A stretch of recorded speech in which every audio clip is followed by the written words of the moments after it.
नमस्कार। आज हम एक ऐसी राजनीतिक कहानी पर चर्चा करने जा रहे हैं जो सच में किसी सस्पेंस थ्रिलर से बिल्कुल कम नहीं है। तमिलनाडु की राजनीति में इस वक्त एक जबरदस्त उथल-पुथल चल रही है। एक ऐसी अजीब स्थिति जहां चुनाव के नतीजे तो आ गए हैं, पर सरकार आखिर किसकी बनेगी, ये अभी तक साफ ही नहीं है। तो चलिए, बिना वक्त गवाए इस पूरे मामले की गहराई में चलते हैं और समझते हैं कि इस राज्य में पर्दे के पीछे आखिर चल क्या रहा है। बताइए, क्या कभी ऐसा हो सकता है कि कोई पार्टी चुनाव जीत जाए पर सरकार बनाने से चूक जाए? सुनने में थोड़ा अजीब लगता है ना, लेकिन तमिलनाडु की राजनीति में इस वक्त कुछ ऐसी ही उलझन बनी हुई है। एक त्रिशंकु विधानसभा, जिसे हम हंग असेंबली कहते हैं, उसने लोकतंत्र को करीब से देखने वालों के लिए एक बेहद दिलचस्प पहेली खड़ी कर दी है। आखिर सबसे बड़ी पार्टी होने के बावजूद सत्ता उनकी पहुंच से दूर क्यों है? आइए देखते हैं। इस पूरी कहानी की शुरुआत होती है चुनाव के नतीजों से, और नतीजे भी ऐसे जिन्होंने सबको चौंका कर रख दिया। एक नई पार्टी, जिसका ये पहला चुनाव था, उसने पुराने राजनीतिक दिग्गजों को पीछे छोड़ते हुए इतनी बड़ी जीत हासिल की जिसने पिछले कई दशकों के समीकरण हिला दिए। ये किसी आम चुनाव का नतीजा नहीं था। 108, जी हां, 108। ये कोई आम नंबर नहीं है। ये वो ऐतिहासिक आंकड़ा है जो अभिनेता से नेता बने विजय और उनकी बिल्कुल नई पार्टी टीवीके ने अपने पहले ही चुनाव में हासिल कर लिया है। एक ऐसी डेब्यूटेंट पार्टी जिसने पहली ही बार में ऐसी ब्लॉकबस्टर जीत दर्ज की। पर जैसा कि मैंने पहले कहा, कहानी में एक बड़ा ट्विस्ट अभी बाकी है, जो इस बड़ी जीत को मुख्यमंत्री की कुर्सी तक पहुंचने से रोक रहा है। इस पूरे गणित को थोड़ा ध्यान से समझते हैं। तमिलनाडु विधानसभा में टोटल 234 सीटें हैं। अब जहां टीवीके सीधे 108 पर बैठी है, वहीं दूसरी तरफ डीएमके 59 और एआईआईडीएमके सिर्फ 47 पर सिमट गई हैं। बाकी 20 सीटें अन्य दलों के पास हैं। ये आंकड़े बिल्कुल साफ दिखा रहे हैं कि विधानसभा इस वक्त कितनी बुरी तरह से बटी हुई है। यानी सबसे बड़ा हिस्सा टीवीके के पास जरूर है, लेकिन राजनीति में सबसे बड़ी पार्टी होने का मतलब हमेशा सत्ता मिलना नहीं होता। यहां आता है सबसे बड़ा पेच। सरकार बनाने के लिए जो जादुई आंकड़ा यानी मैजिक नंबर चाहिए, वो है ठीक 118, और टीवीके के पास है 108 सीटें। यानी उनकी इस शानदार जीत और संवैधानिक जरूरत के बीच ठीक 10 सीटों का एक बेहद बड़ा फासला है। और दोस्त, यही वो खाई है जिसने इस वक्त पूरे विधानसभा को एक गतिरोध यानी डेडलॉक में डाल दिया है। और अब यहीं से शुरू होती है 118 तक पहुंचने की असली दौड़। बंद दरवाजों के पीछे जोड़ तोड़, मुलाकातें और गठबंधन बनाने की बेहद तेज कोशिशें चल रही हैं। आइए देखते हैं कि ये गणित आखिर काम कैसे कर रहा है और टीवीके के लिए सरकार बनाने का ये रास्ता इतना मुश्किल क्यों हो गया है। देखिए, इस रेस का हिसाब किताब बड़ा दिलचस्प है। नियम के मुताबिक विजय को एक सीट छोड़नी पड़ेगी, क्योंकि उन्होंने 2 जगहों से चुनाव जीता है, तो उनका एक्चुअल नंबर घटकर 107 हो जाता है।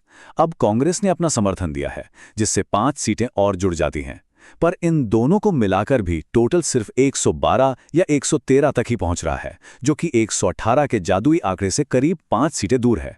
यहां आकर वीसीके, सीपीआई और सीपीआईएम जैसी छोटी पार्टियां, जिनके पास 2-2 सीटें हैं, अचानक से किंग मेकर की भूमिका में आ गई हैं। उनका फैसला ही इस गणित को पूरा कर सकता है, और वो अभी तय नहीं कर पाए हैं। जब लग रहा था कि नंबर्स का ये खेल अपने आप सुलझ जाएगा, तभी सामने आती है राज्यपाल की रुकावट।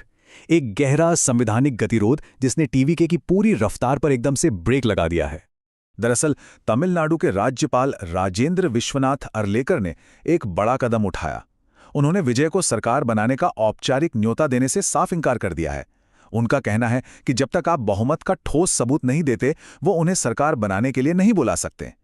पिछले 2 दिनों में विजय और राज्यपाल के बीच 2 बेहद तनावपूर्ण मुलाकातें हो चुकी हैं, और राज्यपाल ने बिल्कुल क्लियर कर दिया है कि संख्याबल पहले से मौजूद होना चाहिए। बस इस एक कदम ने पूरे देश का ध्यान एक बड़ी संवैधानिक बहस की तरफ खींच लिया है। अब इस रास्ते पर कानूनी दिग्गजों के विचार भी आपस में टकरा रहे हैं।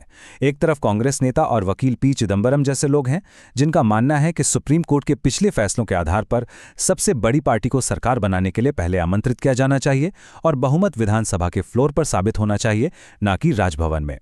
वहीं दूसरी तरफ पूर्व सॉलिसिटर जनरल हरीश साल्वे का तर्क है कि राज्यपाल के पास पूरा अधिकार यानी उनका डिस्क्रिशन है कि वो न्योता देने से पहले नंबर्स पर तसल्ली कर लें ताकि स्थिरता बनी रहे। तो आप देख सकते हैं कि दोनों ही पक्षों के पास अपने अपने मजबूत कानूनी तर्क हैं। इस कानूनी बहस के बीच सड़कों पर आक्रोश लगातार बढ़ रहा है। तमिलनाडु कांग्रेस कमेटी ने बेहद सख्त तेवर दिखाते हुए बयान दिया है कि भारतीय जनता पार्टी और उनके कठपुतली राज्यपाल गैर संवैधानिक कामों में लिप्त हैं। गुस्सा इतना ज्यादा है कि चेन्नई में लोक भवन के बाहर टीवी के और कांग्रेस के समर्थकों का जोरदार प्रदर्शन और नारेबाजी चल रही है। आरोप ये लगाया जा रहा है कि एक चुनाव जीतने वाली पार्टी को जानबूझकर रोका जा रहा है। हालांकि हमें इस सिक्के का दूसरा पहलू भी बराबरी से समझना होगा। AIADMK के प्रवक्ता ने खुलकर राज्यपाल के इस कदम का बचाव किया है।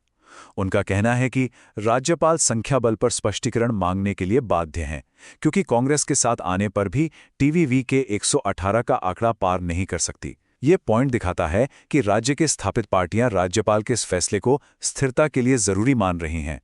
अब तैयार हो जाइए इस कहानी के सबसे बड़े और सच कहूं तो सबसे अकल्पनीय ट्विस्ट के लिए। एक ऐसी अफवाह जिसने तमिलनाडु की राजनीति में सचमुच एक भूचाल ला दिया है। कट्टर दुश्मन एक साथ।